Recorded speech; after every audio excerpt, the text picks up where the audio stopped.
नमस्कार, UP live देख रहे हैं आप। मैं हूं आपके साथ आयुष्पाल। सबसे पहले बात करते हैं मुख्यमंत्री योगी आदित्यनाथ के लखनऊ दौरे को लेकर के।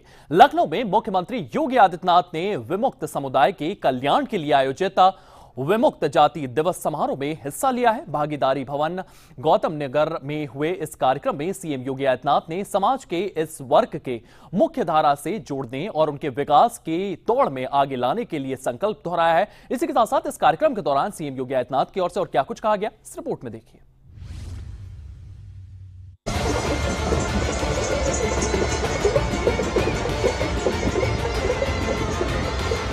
लखनऊ में भागीदारी भवन गोमती नगर में मुख्यमंत्री योगी आदित्यनाथ ने विमुक्त जाति दिवस समारोह में शिरकत की।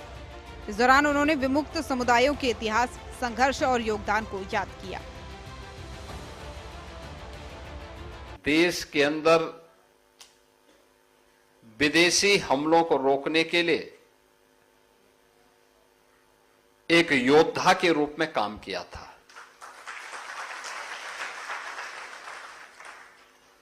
अपने पराक्रम का लोहा जिन्होंने अलग अलग कालखंड में मनाया था, कभी मुगलों के खिलाफ लड़े थे, फिर अंग्रेजों के खिलाफ लड़े थे, और लड़ते लड़ते उन्हें कभी ऐसी परिस्थितियां हो जाती थी कि युद्ध के मैदान से पलायन करना होता था। परिस्थितिवश जब पलायन करना होता था तो घर बार सब कुछ उनका जब्त हो जाता था या नष्ट हो जाता था, और वे ऐसे घुमंतु बन गए। उन पर अत्याचार करने के लिए 1857 के प्रथम स्वातंत्र समर के बाद जब ब्रिटिश गवर्नमेंट ने देखा कि ये जातियां उनको या देश में ज्यादा समय तक शासन नहीं करने देंगे, तो उन्होंने क्रिमिनल ट्राइब्स एक्ट 1871 बना करके तमाम उन जातियों को जो भारत की योद्धा जाति थी, जिन्होंने समय समय पर विदेशी हुकूमत के खिलाफ उन युद्धों में भाग लिया था, उन सबको क्रिमिनल ट्राइब्स बना करके उनको पूरी तरीके से उनके जीवन के साथ खिलवाड़ करने का काम किया। और इसके पीछे की मंशा थी कि इन्हें जन्म से अपराधी बना दिया जाए, जैसे कि यहां पूर्व वक्ताओं ने यहां पर कहा। और लेकिन 1947 में देश आजाद हुआ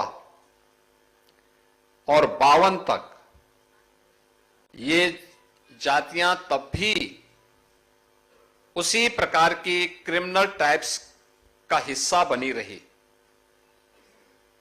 31 अगस्त 1952 को बाबा साहब डॉक्टर भीमराव अंबेडकर जी के प्रयासों से इन सभी जातियों को क्रिमिनल ट्राइब्स से मुक्ति मिली, और क्रिमिनल ट्राइब्स से मुक्त होने के बाद इन्हें भी आगे बढ़ने का अवसर प्राप्त हुआ। अलग अलग क्षेत्र में इन्होंने काम प्रारंभ किया और फिर इनके लिए तमाम प्रकार के अन्य आयोजन प्रारंभ हुए।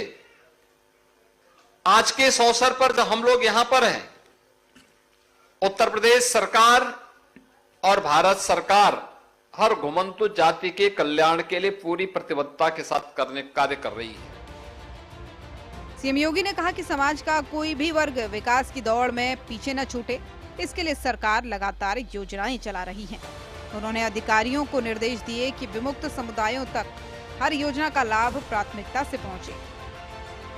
आश्रम पद्धति के विद्यालय बना करके उत्तम शिक्षा की व्यवस्था हो सके, इसके लिए 9 जनपदों में अब तक जयप्रकाश नारायण सर्वोदय विद्यालय रामपुर, फर्रुखाबाद,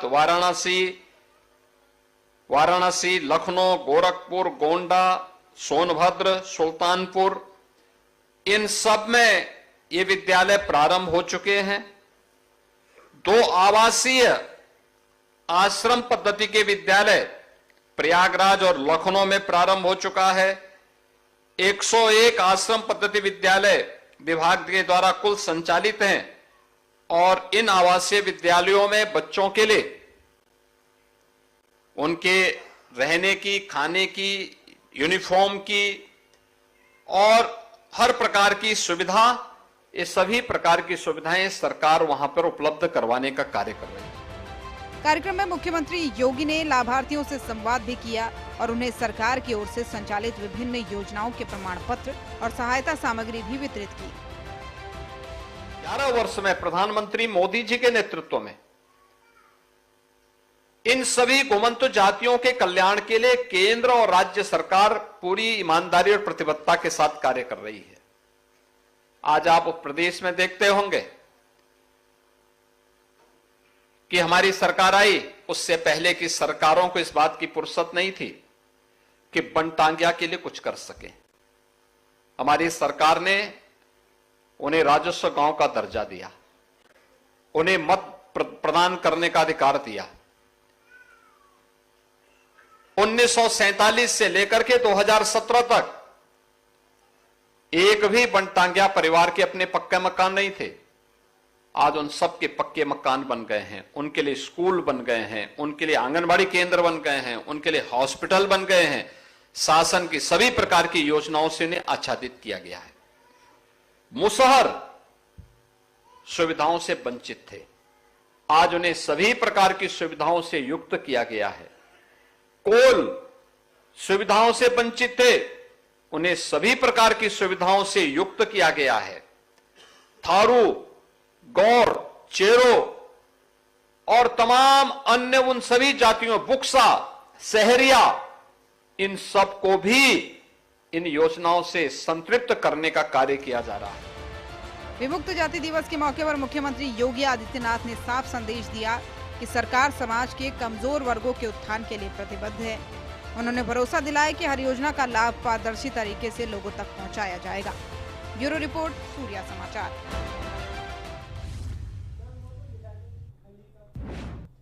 वहीं लखनऊ से एक बड़े हादसे की खबर भी सामने आई है, जहां पर गुंडबा थाना क्षेत्र में बहटा बाजार इलाके में एक भीषण धमाका हुआ है। धमाके में 4 लोगों की मौत हो गई है, जबकि 6 लोग गंभीर रूप से घायल बताए जा रहे हैं। धमाके की आवाज से पूरे इलाके में दहशत का माहौल है। किस तरीके की स्थितियां यहां पर बनी हुई है, इस रिपोर्ट में देखिए।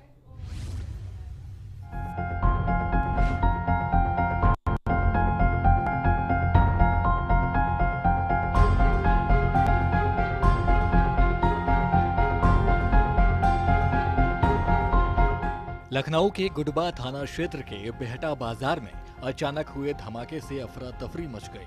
ये धमाका आलम नाम के व्यक्ति के घर में हुआ, जहां पटाखे बनाने के लिए बारूद रखा गया था। धमाका इतना जोरदार था कि मकान पूरी तरह मलबे में तब्दील हो गया। हादसे में घर के मालिक आलम और उसकी पत्नी समेत 4 की मौके पर ही मौत हो गई, जबकि 6 लोग गंभीर रूप से घायल हो गए। क्षेत्र के अंतर्गत एक जो ब्लास्ट की सूचना के आधार पर पुलिस की टीम और जो इमरजेंसी रिस्पांस और एसडीआरएफ की जो टीम है मौके पे आ गई थी और मौके पर 2 लोगों की मृत्यु की पुष्टि है और 5 लोग टोटल घायल हुए थे, जिनमें से 3 लोगों को प्राथमिक उपचार के बाद उनको उनकी स्थिति ठीक है और जो 2 लोग जिनकी हालत थोड़ा सा गंभीर है वो केजीएमयू के लिए रेफर किया गया है।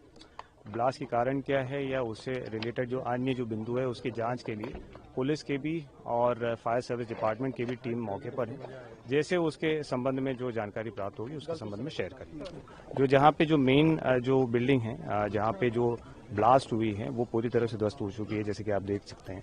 और बाकी जो अगल बगल में भी जो 2-3 बिल्डिंग्स हैं उसमें भी जो ब्लास्ट के जो प्रभाव है उसकी वजह से डैमेजेस हुए हैं। हाँ, टीम भी बुलाई गई है यहाँ पर। हाँ, सारी टीम्स हैं जो इमरजेंसी रिस्पांस के पॉइंट ऑफ व्यू से एसडीआरएफ हैं, फायर सर्विस की टीम है और जो बीबीएस की टीम है वो सारे लोग मौके पर। थाना गुडम्बा क्षेत्र में एक मकान है जिसमें विस्फोट की सूचना मिली है और राहत कार्य इसमें कर लिया गया है।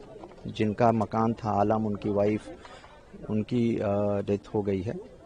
जो उनके बच्चे हैं और आसपास के जो घर के बच्चे हैं, कुल 5 लोग, वो लोग घायल हुए थे, जिसमें 3 लोग इलाज के बाद जो है वापस आ गए हैं प्राथमिक इलाज के बाद, और 2 लोग थोड़े से सीरियस हैं, उनको जो है केजीएमसी भेजा गया है। हमारी BDDS team, AS check team, fire की टीम, ये सभी लोग जो है पहले राहत कार्य पूर्ण करने के उपरांत अब जो है एविडेंसेस कलेक्ट कर रहे हैं कि विस्फोट किस कारण से हुआ है, क्योंकि जिस तरीके का इम्पैक्ट दिख रहा है कि आसपास के मकान भी और दूर के एक मकान के जो दीवार है वो भी टूटी है, तो उस इम्पैक्ट के संबंध में कि किस प्रकार का विस्फोट हुआ है उसके कारणों की छानबीन कर रहे हैं। घायलों में नतीम, जैद, एरन और हुरजहां समेत अन्य शामिल हैं। सभी को इलाज के लिए नजदीकी अस्पताल में भर्ती कराया गया है। बाकी मैं नहा वहा के आया, मैं अपने बेड पे लेटा हुआ था, ऐसी कोई मतलब चीज न लगी, न कोई चीज सुबह आया कि क्या है। मैं लेटा हुआ था, अचानक से कुछ आवाज आई बहुत तेज से, पूरी दीवार मेरे ऊपर जो है गिर गई। हाँ, और किस तरह का धमाका था, कैसी आवाज?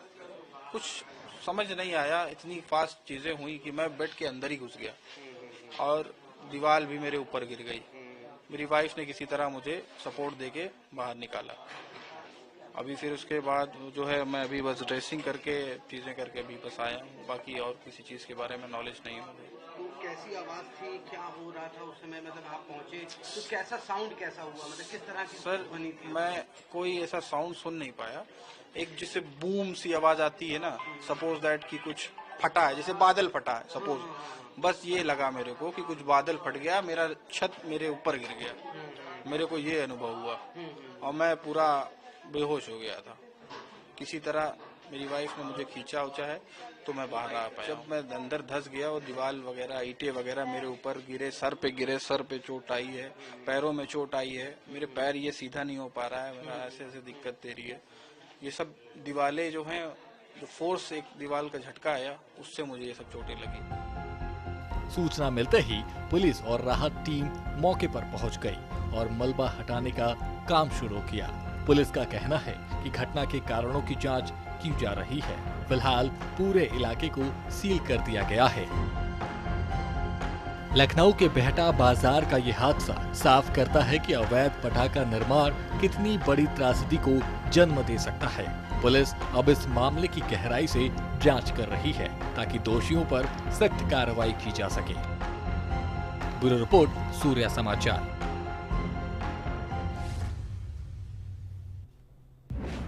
इसी के साथ साथ उत्तर प्रदेश में पुलिस का ऑपरेशन क्लीन लगातार जारी है। कई जिलों में पुलिस ने अपराधियों के खिलाफ सख्त कार्रवाई करते हुए कई जगहों पर बड़ी सफलता हासिल की है। गाजियाबाद, प्रयागराज, बहराइच और मुरादाबाद में पुलिस की कार्रवाई लगातार जारी है। किस तरीके से पुलिस की ओर से ये तमाम जगहों पर कार्रवाई की जा रही है, इस रिपोर्ट में देखिए। गाजियाबाद में स्वाट टीम, क्राइम ब्रांच और थाना लिंक रोड पुलिस की संयुक्त कार्रवाई में वाहन चोरी करने वाले अंतर्राज्यीय गिरोह का भंडाफोड़ हुआ है। पुलिस ने गिरोह के 2 शातिर अपराधियों को गिरफ्तार किया है। आरोपियों से चोरी की गाड़ियां और उपकरण बरामद किए गए हैं। से सूचना प्राप्त हुई कि थाना लिंक रोड क्षेत्र में एक अंतर्राज्यीय वाहन चोरों का गैंग एक्टिव है और इनके पास असलाहा भी है। इसी के क्रम में एक ज्वाइंट चेकिंग अभियान शुरू किया गया, जिसमें कमिश्नरेट गाजियाबाद की स्वाट टीम तथा थाना लिंक रोड की भी टीम सम्मिलित हुई। चेकिंग के दौरान 2 4 व्हीलर कार जो सामने से सूर्यनगर रेलवे पुल की तरफ से आती हुई दिखाई दी, इसको रोक करके जब चेक करने का प्रयास किया तो ये भागने लगे ब्रिज बिहार की ओर। जब पुलिस टीम ने उनको घेर करके पकड़ा और ड्राइवरों को उतरने के लिए कहा तो ड्राइवरों ने उतरते ही पुलिस टीम पर अंधाधुंध फायरिंग शुरू कर दी, जान से मारने की नीयत से। आत्मरक्षात्मक व जवाबी फायरिंग में 2 बदमाशों के पैर में गोली लगी है। घायल बदमाश में से एक ने अपना नाम फारूक सलमानी बताया। ये थाना क्षेत्र निवाड़ी का रहने वाला है, इसकी उम्र लगभग 32 वर्ष है। दूसरे बदमाश ने अपना नाम शाहनवाज बताया, जो निवाड़ी का मोदी नगर का रहने वाला है और इसकी उम्र लगभग 22 वर्ष है। दोनों बदमाशों के पास से 2 अवैध तमंचा, जिंदा कारतूस, खोखा कारतूस, 2 चोरी की 4 व्हीलर गाड़ी तथा अन्य चोरी के सामान भी बरामद हुए हैं। दोनों बदमाशों के जब आपराधिक इतिहास की जानकारी की गई तो दोनों पे कई मुकदमे पंजीकृत हैं। फारूक सलमानी पे लगभग 19 मुकदमे हैं तथा शाहनवाज पे लगभग 13 मुकदमे दर्ज हैं। प्रयागराज में पुलिस ने सामूहिक दुष्कर्म के आरोपी को मुठभेड़ के बाद दबोच लिया। आरोपी लंबे समय से फरार था और पुलिस उसकी तलाश में जुटी थी। अब आरोपी से पूछताछ की जा रही है। तो करजन पुल पे हुए दुष्कर्म की घटना में वांछित चल रहे 25,000 के इनामिया तथा मुख्य अभियुक्त बरसाती उर्फ अनिल भारतीय को निर्माणाधीन गंगा पुल निकट मलाखरर बेला कछार में देखा गया है। इस सूचना पर 31 अगस्त को पूर्वाह्न 12:05 के आसपास पुलिस टीम जब बताए गए स्थान पर पहुंची तो वहां पर एक संदिग्ध द्वारा पुलिस की टीम पर फायर किया गया।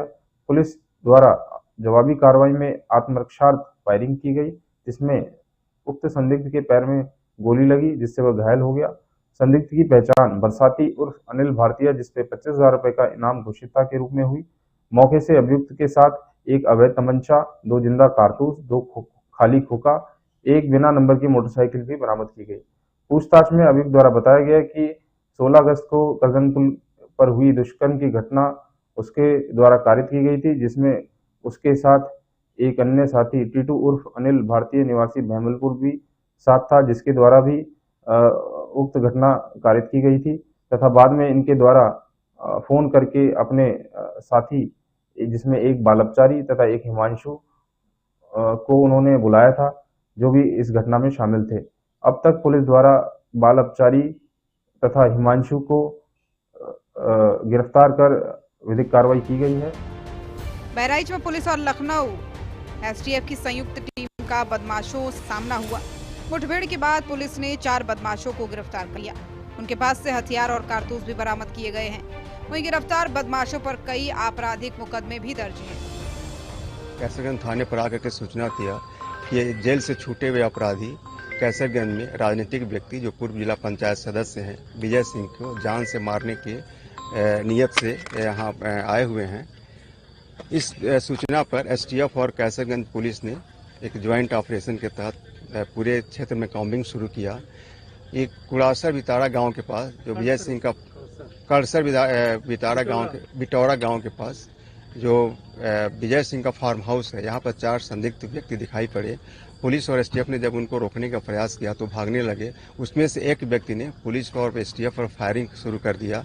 जवाबी कार्रवाई करते हुए आत्मरक्षा के लिए पुलिस और एसटीएफ ने भी जवाबी फायरिंग किया, जिसमें एक व्यक्ति को पैर में गोली लगी। जिस व्यक्ति को पैर में गोली लगी है उसका नाम परशुराम मौर्य है और ये रहने वाला बाराबंकी का है। 3 व्यक्ति को भी मौके से पकड़ा गया था। ये तीनों बाराबंकी के रहने वाले हैं। एक का नाम प्रदीप यादव है, दूसरे का नाम साकेत रावत है और तीसरा आलोक सिंह जो इनका रिश्तेदार लगता है विजय सिंह। मुरादाबाद में जिला नगरीय विकास अभिकरण कर्मचारी हत्याकांड का खुलासा करते हुए पुलिस ने बड़ी कार्रवाई की है। मुठभेड़ में शामिल 5 आरोपियों को गिरफ्तार कर लिया गया। वहीं पुलिस ने हत्या में इस्तेमाल हथियार भी बरामद किए हैं। उसमें मौके पर हमारे एसएचओ मझोला और प्लस सीओ सिविल लाइंस की सभी लोग पहुंचे थे। उसमें एक हर्षित नामक व्यक्ति का मर्डर हुआ था।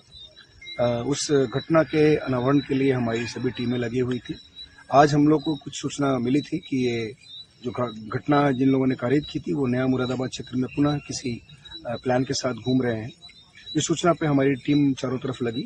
उसी चेकिंग में एक गाड़ी जो I-20 व्हाइट कलर की थी जो बिना नंबर प्लेट की थी, वो संदिग्ध प्रतीत हुई। इन लोगों को चेकिंग में इन लोगों ने रोकने का प्रयास किया, रोक करके पूछताछ करने का प्रयास किया। वो रुके नहीं, हमारी टीम पर ही अटैक किया। जवाबी कार्रवाई हुई, उसमें 2 घायल हो गए और 3 जो उसमें थे वो बाकी वहाँ से फरार हो गए। बेसिकली 5 लोग उस गाड़ी में सवार थे। 3 जो फरार हुए उसमें हमारी टीम उनको कॉम्बिंग में उनको गिरफ्तार किया। जो घायल लोग थे उसमें एक का नाम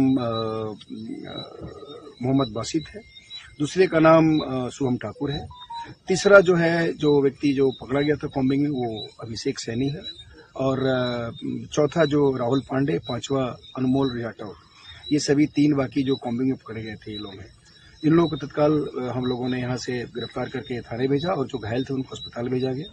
इन लोगों से पूछताछ की गई। इन लोगों ने जो कल मॉर्निंग में जो डेड बॉडी मिली थी जिसका मर्डर कल हुआ था, उस घटना को करना स्वीकार किया।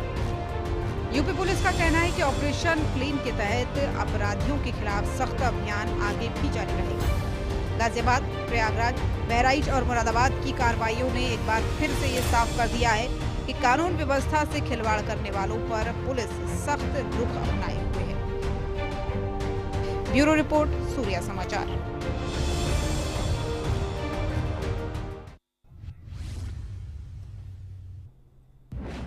अब आपको ब्रजभूमि बरसाना लिए चलते हैं, जहां राधा जन्मोत्सव की धूम है। लाडली जी के प्रकाशोत्सव पर पूरा बरसाना भक्ति और उल्लास में डूबा हुआ है।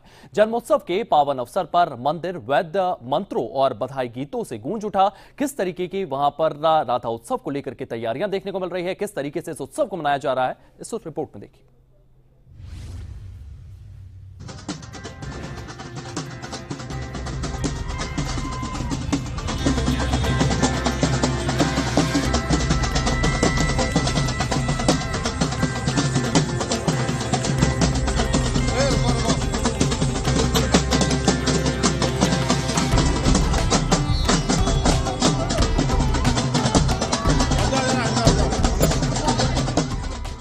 ब्रिजभूमि की महारानी राधा रानी के जन्मोत्सव पर बरसाना भक्ति में सराबोर रहा।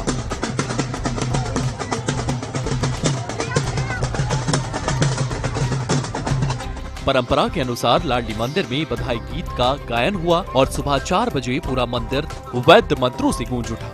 भानु बाबा के देने जाऊंगी, मैं तो भानु बाबा के देने जाऊंगी,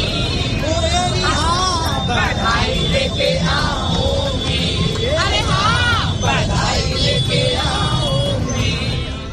सारा धाम राधा रानी के दर्शन के लिए, और बहुत ही सुंदर मंदिर सजा हुआ है। एंट्रेंस बहुत सुंदर है और उतना ही सुंदर मंदिर है राधा रानी का। बहुत सुंदर देख के ही मतलब ऐसा लगता है हम स्वर्ग में आ गए हैं। ये दिवाली जैसा माहौल है यहाँ पे, और पता नहीं कहाँ कहाँ से भक्तगण आते हैं यहाँ पे दर्शन के लिए। राधा रानी सबको बुलाती है। राधाष्टमी की सबको बधाई। बहुत सुंदर, बहुत आनंद है। बरसाना में आज सखियां एकत्रित हुई हैं और बहुत कृपा श्री जी की, और श्री जी का सुबह अभिषेक होगा। 5 बजे सुबह पट खुलेगा। अभिषेक में जो भी दर्शन करना चाहे कर सकता है, और रिंगस की तरह यहाँ भी स्टील की लाइनें लग चुकी हैं। कृपा ही कृपा श्री जी की, और सखियों से 10 कदम दूर रहो, सखियों से छेड़छाड़ी मत करो, सबको माँ बहन समझ के चलो। बोलो बरसाने वाली की आज आनंद ही आनंद है। बोलो राधा रानी सरकार की जय हो। और बहुत ही आनंद की लहर है। बहुत ही सुंदर मंदिर, भव्य ये सजावट, बहुत ही सुंदर सजावट हो रखी है। राधा रानी की कृपा बरस रही है और संगत दूर दूर से आई है। हम भी दिल्ली से हर साल आते हैं राधा रानी के इस उत्सव के ऊपर, और बहुत ही आनंद आता है। जन्मोत्सव के दौरान दाई, मान, स्वासनी, नाइन और नामकरण लीलाओं के पदों का प्रस्तुतिकरण किया गया। पूरा वातावरण भक्ति रस में डूब गया। मैंने सुना है वहाँ लाली भई है, लाली भी जग से निराली भई है। मैंने सुना है वहाँ लाली भई है, लाली भी जग से निराली भई। जाके लाली के दर्शन पाऊंगी, जाके लाली के दर्शन पाऊंगी, अरे हाँ बधाई लेके आऊंगी, अरे हाँ बधाई लेके आऊंगी। लाडली जी का जो जन्मोत्सव है वो भाद्र महीने की शुक्ल पक्ष की अष्टमी को मनाया जाता है, और सुबह 4 बजे अभिषेक की प्रक्रिया प्रारंभ होती है। उससे पहले क्योंकि हमारी किशोरी जी मूल नक्षत्र में प्रकट हुई थी, तो मूल शांति वगैरह अन्य उपचार अंदर गर्भगृह में किए जाते हैं। उसके बाद में 4 बजे अभिषेक के लिए सर्व सामान्य जन के लिए दर्शन होते हैं, अभिषेक के दर्शन होते हैं, और उस दिन से पूरे दिन हम बधाई उत्सव मनाते हैं। देखिए, अभिषेक में दूध, दही, घृत और आपका शहद, केसर, इत्र आदि सभी वस्तुएं प्रयोग की जाती हैं। टनों की मात्रा में आता है, क्योंकि 1 घंटे श्री जी का अभिषेक चलता है। बहुत विशाल प्रक्रिया है, और पूरा गोस्वामी समाज, बरसाना, नंदगांव आदि सब पूर्व के जो कवियों के लिखे हुए पद हैं उनका गायन करते हुए श्री किशोरी जी का जन्मदिवस मनाते हैं। उन्हीं में से मैं उदाहरण के तौर पर बताता हूँ कि जो वैभव है ब्रज का, उस वैभव को देख करके यह पद में एक भाव आता है। यह सुख ब्रज देख समाजय, सुरपति मन में अति लाजय, हम गोप देह कर हीने, विधि ने हम वंचित कीने। बरसाना का लाडली महल द्वापर युग की स्मृतियों को संजोए श्रद्धालुओं का स्वागत करता रहा। राधा जन्मोत्सव के पलों का साक्षी बनने के लिए देश भर से भक्त यहाँ पहुंचे। राधे राधे के जयकारों से गूंजते बरसाना में श्रद्धालुओं की भीड़ अभिषेक और आरती के साथ लगातार बनी रही। राधा जन्मोत्सव ने पूरे ब्रज क्षेत्र को आस्था और उत्सव के रंग में रंग दिया।